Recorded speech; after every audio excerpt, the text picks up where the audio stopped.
안녕하세요. PP 채널입니다. 사무엘상 9장을 보면 당시 이스라엘의 지도자였던 사무엘이 하나님의 뜻을 따라 사울을 왕으로 세우기 위해 그를 지목합니다.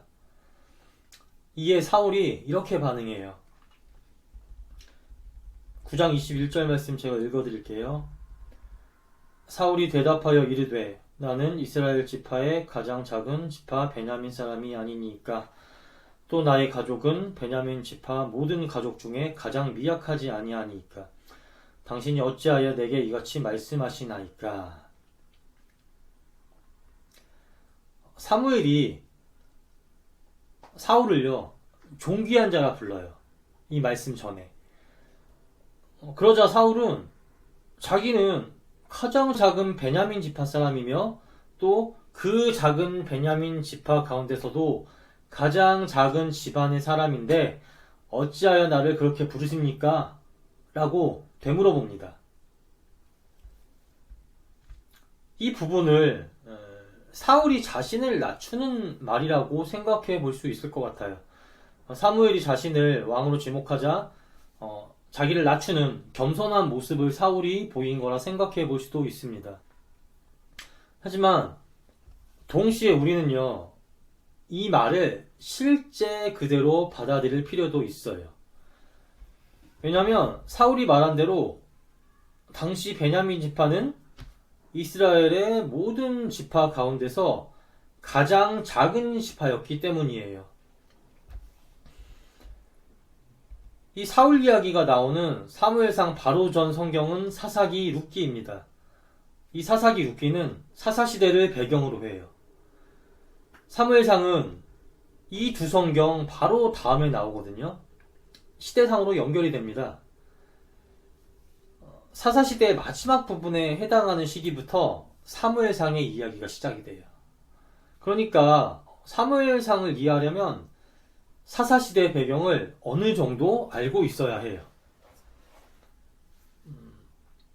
사사기의 마지막 부분을 보면 타락한 베냐민 지파 이야기가 나옵니다.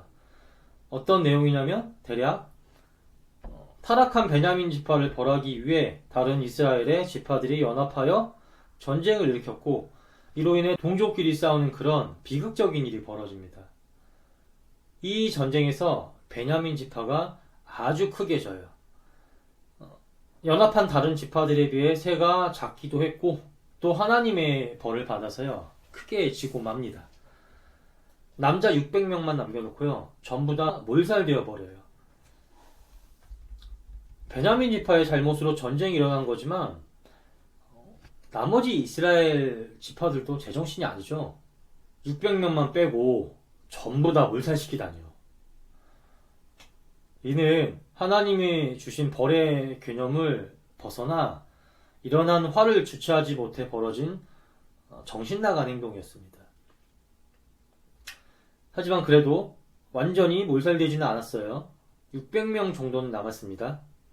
하지만 베냐민 지파의 새는 완전히 쪼그라들었죠. 사사기 20장 15절을 보면 처음 전쟁을 시작할 때 베냐민 지파의 군사 수만 2만 6천 명이 넘었다고 합니다. 그러면 대체 얼마나 많은 사람이 죽은 겁니까? 처음 전쟁을 시작할 시기에 군사수의 채 5%도 안 되는 인원만 남은 겁니다. 그러면 생각해 보세요. 이제 베냐민 지파는 남자만 600명이 남은 상황입니다. 사울은 대략 이 사건이 있은 지 200년에서 300년 후의 인물이었다고 하는데 약 200에서 300년 동안 베냐민 지파가 다른 지파와 동등한 인구의 세를 회복할 수 있었을까요? 아니요, 그러지 못했을 겁니다. 만일 가정에서 남은 베냐민 지파 600명이 자녀를 5명씩 낳고 또 그 자녀가 5명씩 이렇게 200년, 300년 동안 계속 반복한다고 해도요 완벽히 동등한 인구수를요 회복할 수 없었을 거예요. 그동안 죽는 사람도 생기고 또 다른 지파들도 계속해서 아이를 낳고 살았으니까 인구수가 완벽히 동등해지기란 불가능했을 겁니다. 물론 어느 정도 회복할 수는 있었겠죠. 하지만 동등한 수준에까진 이르지 못했을 겁니다.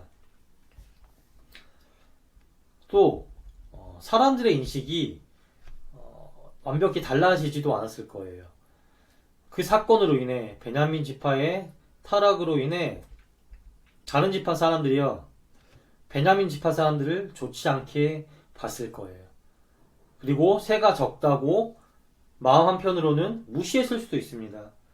시간이 흘러서 이런 인식들이 조금은 아마도 달라졌겠지만 그래도 완벽히 좋아지지는 않았을 거예요. 여전히 옛날에 했던 베냐민 지파의 행동으로 말미암아 좋게 보지 않는다든지, 새가 가장 작은 지파라 무시한다든지와 같은 그런 인식들이 여전히 남아있었을 겁니다. 그러면 사울이 말한 발언은 자기가 이스라엘의 모든 지파 중 가장 작은 베냐민 지파 사람이란 말은 그냥 사실인 거예요. 이스라엘의 첫 왕은 가장 크고 유력한 지파 사람 가운데서 뽑는 게 너무나 당연한 사람의 생각이죠. 가장 크지 않더라도 그래도 어느 정도 규모가 되고 유력한 지파 내에서 뽑는 게요, 당연한 생각입니다. 우리도 대통령 선거를 할 때 가장 사람이 적은, 그러니까 지지하는 사람이 적은 정당의 후보가 대통령으로 당선될 수 있나요? 없습니다. 그런데 가장 작고 힘없는 지파에 속한 자기를 왕으로 뽑는다고 하니 사울은 믿기지 않았을 것이고 또 자신이 자격이 없다고 생각한 것 같아요. 그래서 겸손함의 발언이 아니라 사울의 말은 그냥 자기가 처한 인간적인 배경을 사실적으로 말한 겁니다. 모든 지파, 이스라엘의 모든 지파 중 가장 작은 베냐민 지파 출신이라는 그 자신의 소개는요, 겸손이 아니라 그냥 사실인 겁니다. 물론 사무엘상 9장 1절에서는 사울의 아버지 기스를 유력한 자라 했기에 베냐민 지파 중에서 자기 집안이 가장 작다고 한 이 발언은 겸손일 수도 있어요. 하지만 베냐민 지파에서 유력한 지파여봤자 아마 다른 지파의 유력한 여러 집안보다는 분명 그 세가 크지 않았을 겁니다. 그렇기에 가장 작은 베냐민 지파 중에서도 가장 작은 집안 사람이라는 사울의 발언은 사울의 겸손함으로 볼 수 있지만 무조건 겸손함으로 보기보다는 사울이 자신의 현재 배경에 대해 사실적으로 말한 것으로 보는 게, 그 가운데 겸손이 들어있다고 보는 게 타당한 것으로 보입니다.